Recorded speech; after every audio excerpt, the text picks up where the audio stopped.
Get higher cheekbones. If you want to create the look of really high cheekbones, then next time you apply your bronzer, apply it like this. So you're going to find a brush that's slightly smaller than a bronzing brush. So a blush brush is perfect for this technique. And you're going to take your bronzer and you're going to swirl the brush into the bronzer and tap off any excess.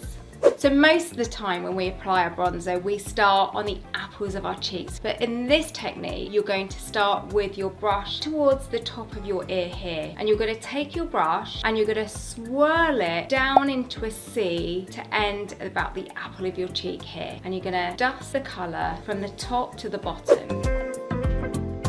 Look how defined my cheekbones look compared to this side of my face. The secret to this bronzer technique working is that most of your bronze application is focused towards the back of your face here. And when you create more shade here, naturally your face is going to look more chiseled, and that in turn is going to make your cheekbone look higher and more lifted. Try doing this with your bronzer at home and watch your cheekbones pop. My name's Katie and I'm a professional makeup artist. Follow me for more beauty tips like this.